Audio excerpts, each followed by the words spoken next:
High five. 1, 2, 3, 4, 5. Rich's Top 5.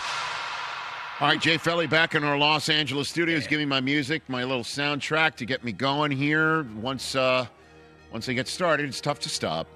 The National Football League Week 15 got kicked off with a monumental Falcons win in Tampa on Thursday Night Football, a huge division game.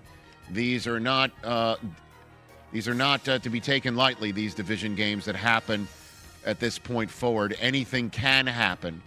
And number 5 on my list of other games in Week 15 to keep an eye on, Ravens at Bengals. This is it, folks. I would have to think if the Baltimore Ravens want a shot at this division, I understand the Steelers can always come back to the pack, but the Ravens have lost 2 in a row at home. Just ask Tampa, how does that work when you lose 2 in a row at home in division? They just did it. Their season is now on the brink. The Ravens just did it. They went from 6-5 to 6-7. And now Joe Burrow is going to make his first home start, and not only his first home start since coming back, his first start period since talking about whether he wants to keep doing this anymore. If I want to keep doing this. All eyes will be on Cincinnati to see how Joe Burrow plays. I think he's going to ball out, quite frankly. And the Ravens have got their hands full. And we've got to see a Lamar of old. We got to see a Lamar of old who's accurate with his passes and maybe taken off out of the pocket. That second gear running away from a Bengals defense that I think is still susceptible despite how well they played over the last few weeks. It was a 10-point lead in Western New York. The Bengals lose that. Now we're wondering if Joe Burrow's lost his want to play this game anymore because it's not fun for him. All eyes on Cincinnati for Ravens at Bengals with the Ravens season potentially on the line. Number 4. All right, you Chiefs fatiguers. I'm looking at you right over there, Christopher. You don't like being referred to as such. All right, all you Chiefs fatiguers. If you have been waiting for the Kansas City Chiefs to finally get theirs, if you have been waiting for the Chiefs to finally be in a coffin in a Week 15 game, waiting a long time, and have a nail shut, long time. Who's coming with the hardware and the hammer and the pine box? But Jim Harbaugh Your guy. and the Los Angeles Chargers. It started in Brazil in Week 1 on a Friday night, second game of the season, when the Chargers beat the Chiefs. And now they're going to see each other again. And the it being started was a Chiefs season that has just not gone as hoped or expected. It's been one battle after another, as they say. Ooh. And now the Chiefs, if they lose this one, there is a very feasible scenario in which they are eliminated from postseason play with 3 games to go. Then you're going to be talking about Mahomes sitting out games, not because you're resting him for the playoffs, but you're keeping him from harm's way. And what do you need him rehabbing an injury for the rest of this? This is in the ether, folks. Wow. When the Chargers show up to Arrowhead with Justin Herbert just a few days removed from that win with his broken hand and his infinity glove, as I keep referring to it. Can the Chargers get their 10th win of the season, keep marching towards maybe winning the AFC West, keep marching towards even, yes, a better win-loss record than last year, and a possible 1 seed at the end of the day by nailing the coffin shut on the Kansas City Chiefs in Week 15 at Arrowhead? That's why it's number 4 on the list.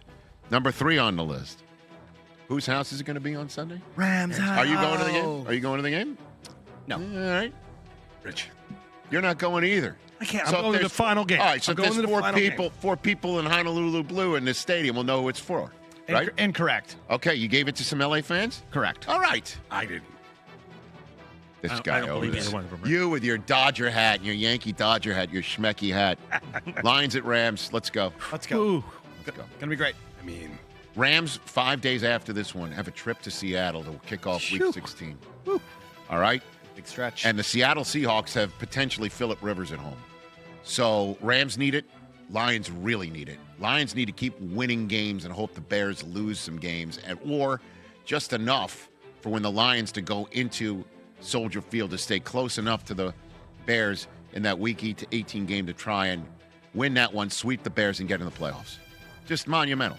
Talked with Matthew Stafford earlier this week. He's already over the whole I'm taking on my former team thing. Mm-hmm.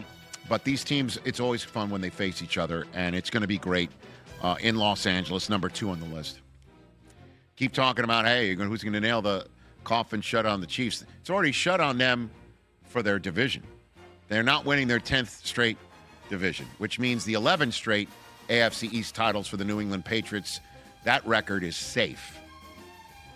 Unless the Bills keep winning this division. Ooh. Then eventually down the road, we'll find out. But who can prevent that from happening on this very day, a week 15 Sunday, than the 11-2 New England Patriots?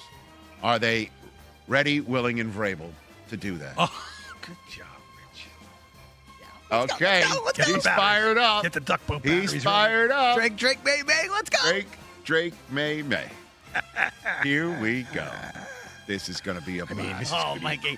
The duck boats. The duck. They're like shining them up. They're real nice. I may buy one. Checking the Just to go to spark the plug, race. making sure all the oil's changed. But it's not about Just in it's not case. about hanging division banners. That's what you used to make fun of the AFC South champion or AFC Central's champion Indianapolis Colts back in the day. No. It's just making sure the duck boats are ready for February. This is going to be a fun game coming off the bye. Bills coming off of that big win at home against Joe Burrow. They can get to 10 wins and keep things alive in that division.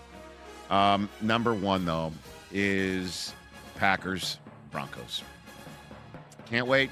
Broncos, 11 wins. What a measuring stick game this is against the team that could be the 1 seed by the end of the week in the NFC. And the Green Bay Packers, who have caught a little bit of fire here. Jordan Love's caught a little bit of fire here. Here comes the Denver Broncos sack machine in the Rocky Mountains. Let's go. Packers just played the Bears. They play the Bears next week. Here comes a big game. They can't look at this as a trap game. That's an 11 win team. It's won 10 in a row. Can't wait for it. Late window, CBS. Give me the one more if you don't mind, Jay Fellow. One more. I did not know this. Thank you. That's my boy. That's my boy. That's Coop. All right. One more would be number one if Phillip Rivers starts. Oh. I love it. How many times have I said those words? I love it, Rich. I haven't said honestly. It's bonus. Colts Seahawks is my one more. It's been a while. Colts Seahawks is my one more. And it would be, under regular circumstances, it might even be on the list, low down the list, because this is an 8-5 team against a 10-3 team. This is the Colts team that once upon a time 8-2 had designs on being the 1 seed in the AFC and potentially being a Super Bowl contender. What if Phillip Rivers makes him that?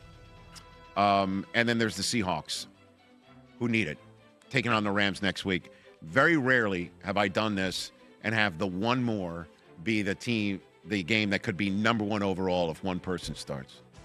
Tell me I'm wrong. 100%. Am I wrong? No, there are Okay. much better games. Yeah, even the if Bills starts. Patriots. Hey, man, we're all talking about it. The Bills How many Patriots people we talked won. about it nonstop? That's number one to me. Aaron You Rodgers can't was believe it's happening. Aaron Rodgers was talking about it. He was asked about, hey, did he ever think there would be another future bust gallery member of his No. coming out of retirement to make him the second oldest starting quarterback of a week? He probably said, it was probably going to be Tom Brady. Yeah, I honestly, always thought Tom yeah, Brady would come right? back. Most interesting game, I'd say. I think their game. Unbelievable. Bills Pats. Guys, Right? I'm trying to set Most up Aaron. interesting. I'm trying to set up an Aaron Rodgers soundbite. I know. Excuse me. I'm sorry. I'm not the oldest guy in the league. Love that. It's pretty incredible, though, because he's been out for, I believe, 4 full seasons, plus this part of this season. I was laughing because a couple of my buddies hit me up asking what I would do in that situation, and I said, without missing a beat, I'm retired. I'm staying retired. So big credit to Phil. I've been a fan of his forever. I've known him a little bit over the years. I just love the way that he competes and plays. Again, not the most gifted player, but cerebral as all get out. Hilarious trash talker, and I wish him nothing but the best. I've been a fan of his for a while, and I hope he goes out and it's just like riding a bike and he can jump right back into the saddle, and I expect him to. Great stuff. I love that. Wow. You know what? Oh, Let me just give you this scenario just to finish this thing up. What if I told you What if I told you? Phillip Rivers goes on a nice little run? The Colts do make the playoffs as the 5 seed. And it's Colts at Steelers, Phillip Rivers at Aaron Rodgers. All right, I'm sold. The combined age of the starting quarterbacks of an NFL wildcard playoff game 85? is 86 years. Geriatric Bowl. 86 Oh, Aaron's- years of age. see. Wow. Let's go. The football gods are laughing right fun, now. man. They're saying Oh, this they is want it. entirely possible. And those are my top 5 matchups, plus one big, huge, one more. Woof. Hey, you made it all the way to the end. Thanks for that. Check us out every single day streaming live on Disney Plus and the ESPN app 12 to 3 Eastern.